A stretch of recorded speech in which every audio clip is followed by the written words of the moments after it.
各位老友、新入嚟嘅朋友，大家好，歡迎嚟到一步一腳印。我係你嘅主持人阿水。上一集我哋完整梳理咗康熙皇帝61年嘅執政歲月，亦都提到康熙晚年儲位懸空，諸位王子各有勢力，朝堂暗流湧動，最後傳位俾四阿哥人，也就是後世所稱嘅雍正皇帝。好多觀眾睇完留言，想深入了解呢一位承接康、乾兩代嘅關鍵君主。今日男性帝王專題，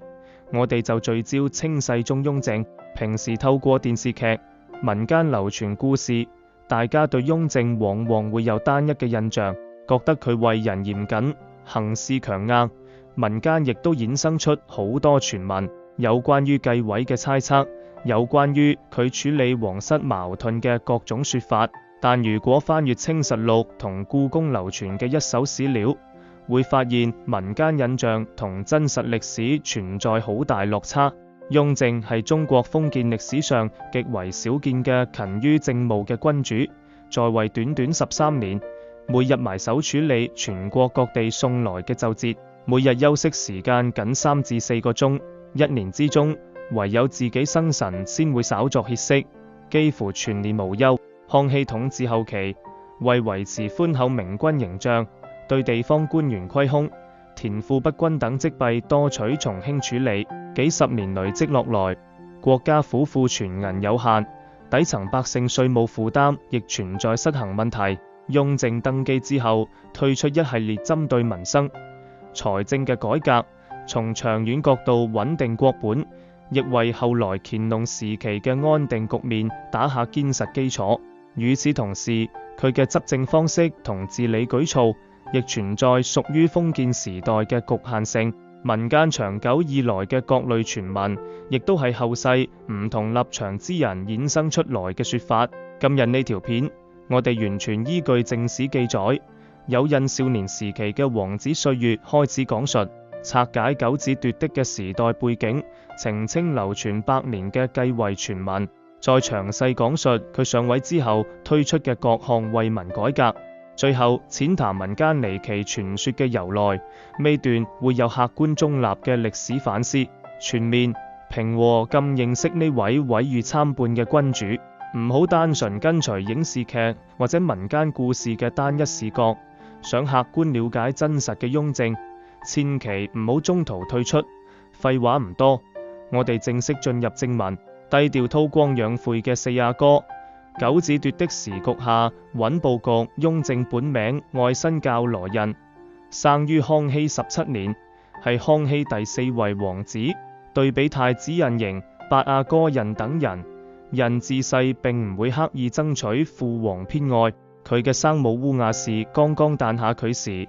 只係宮中普通庶妃，資歷唔深。按照當時後宮規矩，胤交由孝懿仁皇后撫養長大。皇后身邊王子眾多，加上康熙早年重心多擺喺太子同其他備受寵愛嘅王子身上，胤從細就養成低調內斂嘅性格，唔貪圖人前風光。隨住眾王子長大，康熙晚年儲位之爭慢慢浮現，各路王子各自凝聚身邊勢力。大阿哥篤信方術，一心想削弱太子；八阿哥善於交際，廣泛結交朝中百官，營造寬厚賢皇形象。14阿哥手握西北兵權，深得康熙信任。每一位有意爭奪儲位嘅王子，都會積極拉攏朝臣，擴張自身影響力。唯獨胤取完全唔同嘅處事方式。表面上，佢閒時潛心研讀典籍，參悟佛法，甚少參與王子之間嘅聚會同權力討論，營造出無意爭奪儲位，只求清靜嘅形象。就連康熙都一度覺得呢個仔心性淡薄，唔會捲入皇室紛爭。但呢份低調並唔代表胤對國事毫無心，私底下佢步步穩妥局，所有舉動都立足於實務。第一，用心完成康熙交辦嘅每一項差事，不論是清查地方倉庫、治理河務、主持祭祀大典，定是盤揸地方財政虧空，其他王子大多應付了事，唯有胤事事親自跟進。不怕得罪地方官員，鐵面核查積弊，辦事穩妥可靠。長期落來，令康熙見到佢紮實嘅處事能力同責任心。第二，搭建精簡可靠嘅核心班底，唔似八阿哥大肆拉攏朝野百官，人只挑選少數務實、忠心之人作為心腹。京城內有隆科多掌管九門守衛兵馬，西北有年羹堯坐鎮統領大軍，民臣方面有張廷玉、田文鏡、李衛等注重實效嘅能臣，人數唔多，但每一個都掌握關鍵崗位，平日低調不顯眼，關鍵時刻能夠發揮作用。第三，把握同康熙相處嘅分寸，佢唔會好似其他王子一樣不斷向父皇索要封地官職，反而時常體諒康熙處理國事嘅辛勞，閒時同皇帝交流書畫，探討民生問題，從唔會在康熙面前詆毀其他兄弟，令康熙對佢放下戒心。康熙47年，第一次廢太子事件爆發，所有王子趁機表露對儲位嘅野心，朝堂瞬間分裂。八阿哥勢力最為龐大，百官聯名推舉佢接任太子，反而令康熙察覺結黨威脅皇權，從此疏遠八阿哥。大阿哥因為提出傷害廢太子嘅言論，被長期囚禁。14阿哥雖然深得康熙喜愛，但遠住西北，遠離京城權力中心。呢一場風波暴露晒所有競爭王子嘅短板，唯有印全程保持中立，唔踩低任何一位兄弟，甚至主動為廢太子求情，流露手足情義，進一步加深康熙對佢嘅信任。康熙51年，太子二度被廢，永久囚禁，儲位一直懸空，九子奪嫡嘅競爭去到最激烈階段。呢個時候，印多年嘅局已經成熟，京城守衛、西北軍權、朝堂務實官員皆有自己嘅人，表面依舊淡泊名利，其他競爭者都未將佢視為最大威脅。坊間流傳最掩嘅篡改遺詔傳聞，話有人將傳位14阿哥改為傳位於4阿哥。呢度我哋依據故宮流傳嘅清代檔案澄清呢個說法並唔成立。清代轉位遺詔會同時書寫滿、漢、蒙三種文字，就算漢文字句可以修改，滿文同蒙文嘅書寫格式無法隨意篡改。同時清代皇家文書書寫規範提及王子必定會加上王字，寫作皇14子、皇4子，句式結構根本唔存在修改空間。民間流傳呢個說法，多數係後世文人野史演繹出來嘅故事。康熙61年，康熙於暢春院駕崩，當時負責皇宮守衛嘅隆科多當眾宣讀先帝遺詔，傳位俾4阿哥人。遠在西北嘅14阿哥人收到消息後返京，心中頗有不服，多年積壓嘅皇室矛盾正式浮現。就咁樣，隱忍10幾年嘅印正式登上帝位，定年號雍正，屬於佢嘅改革治國時代就此拉開序幕。成登基推行全面改革，13年整治積弊，穩定國家根基。約3500字，雍正接手嘅江山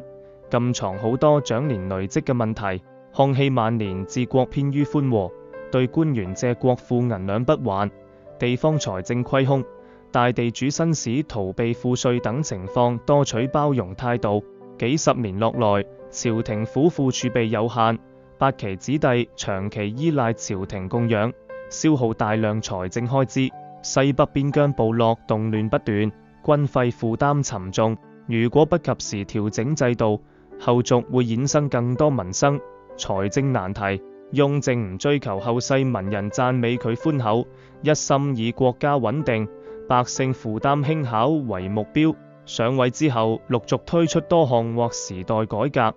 每一項政策都直擊長久積弊。第一項，全國清查府庫虧空，規範官員財政行為。雍正登基第1年就下達旨，全國各省統一盤查官倉銀兩，所有曾經借用國庫銀兩涉及公款虧空嘅官員，不論資歷高低、宗室親貴，都需要限期足額償還。無法償還者會變賣私產補足庫銀，杜絕官員侵吞公帑嘅情況。呢項政策令大量拖欠公款嘅官員受到約束，短短數年之間，朝廷國庫存銀大幅增長，為邊疆戰事、民生水利建設積累充足財政基礎。第二項，攤丁入畝，調整底層百姓稅務負擔。古代長期分為田賦、人頭丁稅兩種徵稅方式，許多有大量田地嘅地主、紳士依靠關係逃避丁稅。無田產嘅貧苦農民卻要承擔沉重人頭稅，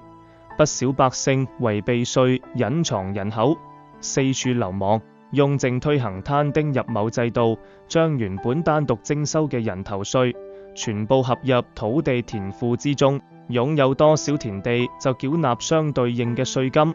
無田地底層民眾唔需要再交人頭稅。呢項制度大幅減輕平民負擔，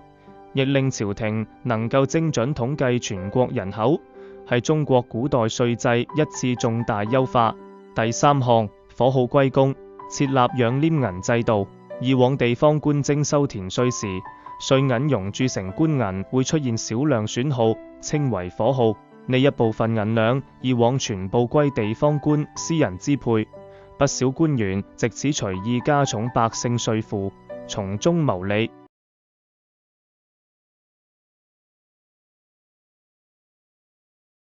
雍正明確規定，全國各地火耗銀兩統一劃歸國庫管理，朝廷再按照官員職位高低，定期發放養廉銀，補貼官員日常開支。一方面杜絕官員隨意加稅剝削百姓，另一方面減少貪污誘因，平衡地方財政運作。第四項，士紳一體當差納糧，縮小階層特權差距。自古讀書考取功名嘅秀才、紳士能夠免除部分勞役同賦稅，好多大地主透過收買秀才身份轉移田地，逃避稅務，加重普通百姓負擔。雍正調整規章，規定士紳階層同普通平民一樣，需要按規繳納糧稅，承擔地方勞役，切斷權貴階層避稅渠道。呢項政策直接損害當時讀書人、地主階層固有特權，因此後世不少文人撰文記述時，對雍正多有負面評價。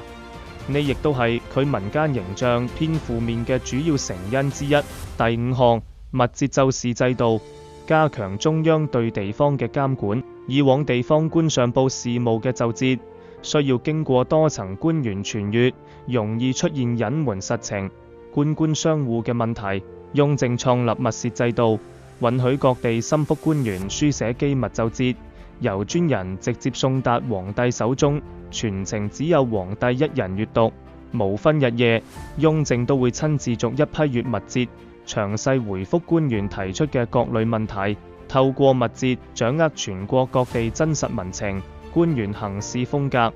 減少上下隱瞞欺騙嘅情況。據史料統計，佢在位13年，批閱奏摺超過4萬件，每一份都會書寫長篇諸批，工作量極為龐大。第六項，設立軍機處，優化軍政事務處理效率。一開始設立軍機處，只係為咗快速處理西北軍務，由皇帝信任嘅核心大臣輪值辦公，所有軍政要事直接於軍機處商議，要開傳統內閣多層流程，政令傳達速度大幅提升。後來軍機處成為常設機構，皇權統籌能力去到清代封建王朝頂峰，有效避免大臣、宗室獨攬權力嘅隱患。內政改革之外，軍事層面雍正亦穩定西北局勢，從雍年羹堯、鄂中期平定準噶爾部落叛亂，穩固蒙古、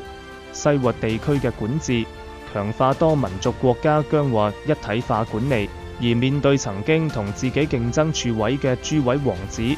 雍正登基之後，為維持朝堂同皇室穩定，對勢力龐大、容易滋生紛爭嘅宗室諸王取約束措施。站在封建皇權統治角度，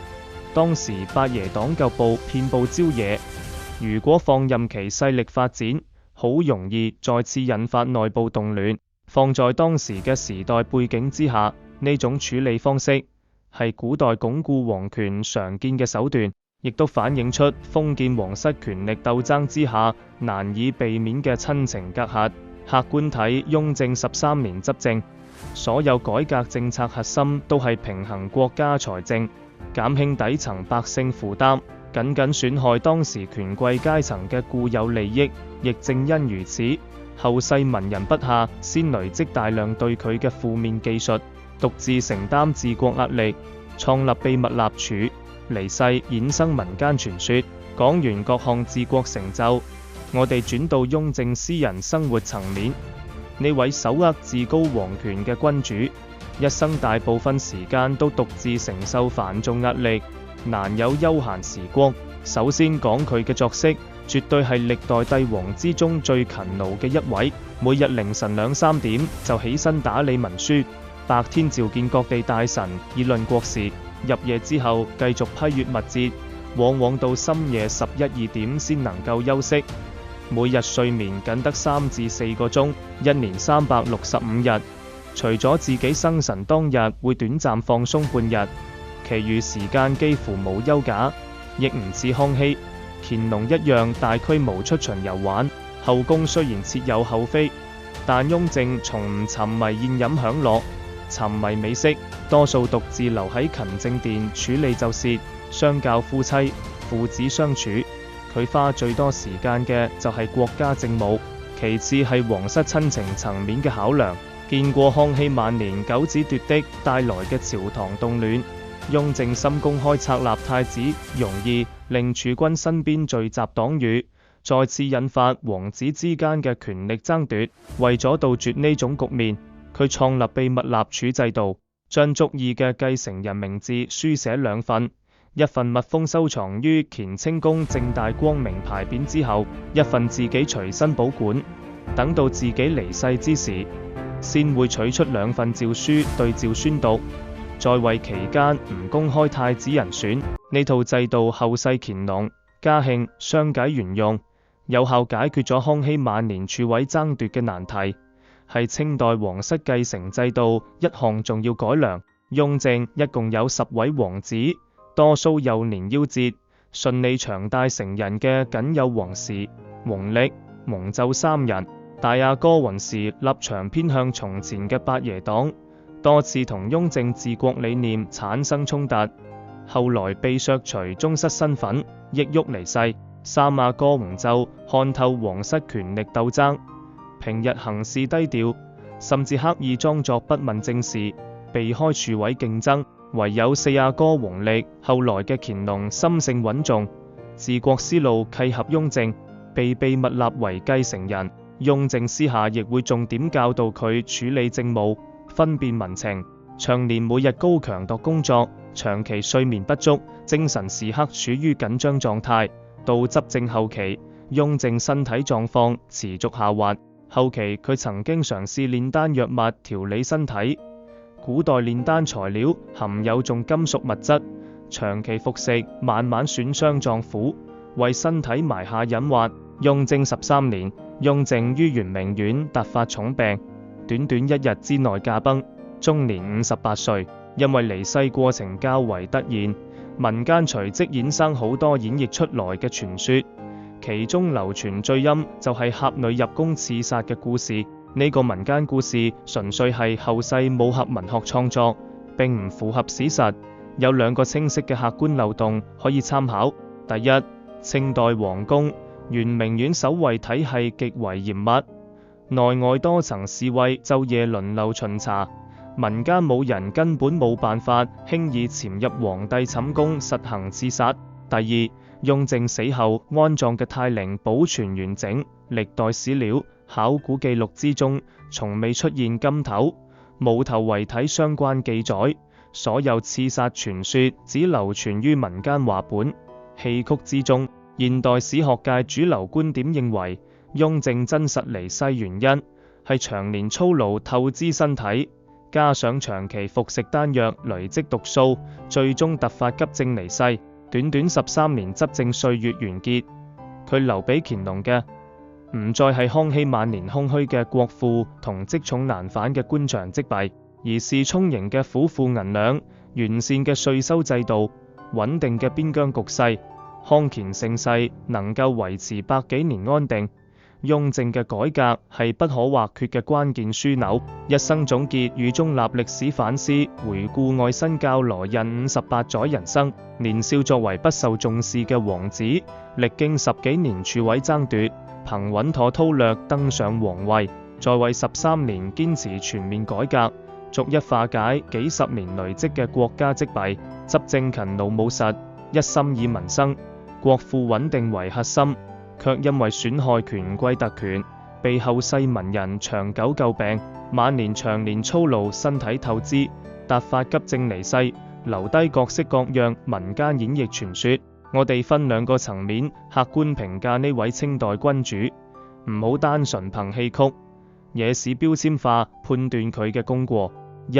不可忽視嘅歷史貢獻：一、財政制度全面革新，挽救瀕臨失衡嘅國家財政，攤丁入畝、火耗歸公、清查虧空等政策，大幅減輕底層農民稅務壓力，完善中國古代稅收體系，為後續長期穩定積累財富基礎。二、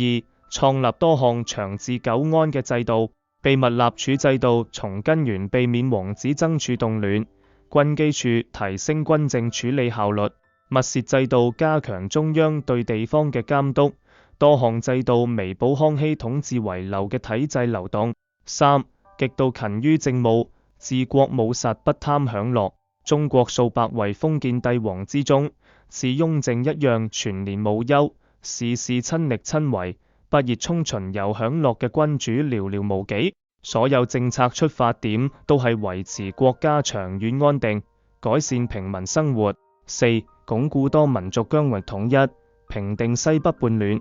強化中央對蒙古、西活地區嘅管轄，穩定國家版圖格局。二、受時代局限產生嘅歷史爭議：一、封建皇權體制之下，皇室權力鬥爭難以避免。面對曾經競爭廚位、勢力龐大嘅諸位宗室，雍正取嚴格約束手段，反映出封建王朝皇權至上之下，親情容易讓位於朝堂穩定嘅客觀時代特徵。二、出於穩定統治嘅需求，當時對民間文字、書籍言論管控較為嚴格，產生多起文字相關案件。呢種文化管控方式係古代封建王朝普遍存在嘅時代局限，唔單止清代獨有，唐宋、明代亦都有類似情況，只係各招執行力度唔同。三、凡事習慣親自把控，對地方官員監督較為細緻，令朝堂官員普遍行事謹慎。後期迷信古代煉丹術，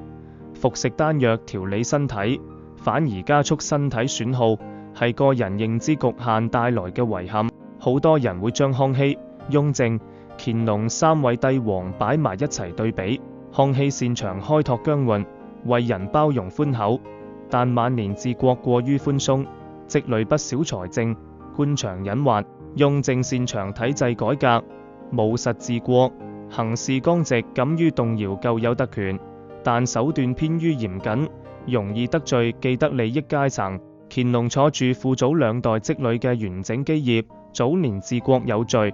後期好大喜功，寵信貪腐官員，為清代後期衰退埋下伏筆。如果唔係雍正13年不間斷嘅整改，康熙晚年嘅財政危機、地方積弊只會持續惡化，根本唔會有乾隆時代長時間嘅太平歲月。只可惜佢嘅改革損傷文人、地主階層利益。後世書籍、戲曲多數取偏向負面嘅描寫，令現代大眾容易對佢產生片面印象。同時，我哋都要分清影視劇、民間故事同正史嘅界限。雍正王朝雖然相對還原佢勤勞務實嘅一面，但都加入大量藝術加工劇情，各類武俠故事入面嘅刺殺、離奇陰謀，全部都係後世文學創作，唔可以當作真實歷史看待。評價封建時代嘅帝王，唔能夠簡單劃分好人、壞人，需要結合當時嘅時代背景、社會環境去客觀看待。雍正行事嘅嚴謹源自穩定國本嘅需求，推行嘅改革惠及底層百姓，而皇室鬥爭、文化管控等爭議，亦都係封建皇權制度無法擺脫嘅時代印記。毀譽交集，先係呢位務實改革君主最真實嘅歷史寫照。今日我哋完整梳理愛新覺羅胤嘅一生，從少年低調王子歲月、九子奪嫡嘅時局背景，拆解民間流傳嘅篡位傳說，再詳細講述佢登基後一連串惠民財政改革，客觀分析民間離奇傳說嘅由來，最後中立評價呢位備受誤解嘅清代改革君主。呢條片屬於男性帝王專題第2篇。上一集我哋講康熙，後續我會繼續更新乾隆、唐太宗、秦始皇等多位古代帝王，透過正史史料拆解各類被影視劇、民間故事歪曲嘅歷史細節。如果中意呢種客觀中立、依據史料還原真實歷史嘅內容，記得幫呢條片點讚、俾 like、分享俾身邊中意歷史嘅朋友。新入嚟嘅觀眾，未訂閱一步一腳印頻道嘅，記得點訂閱，開啟小鈴鐺，唔好錯過後續新片更新。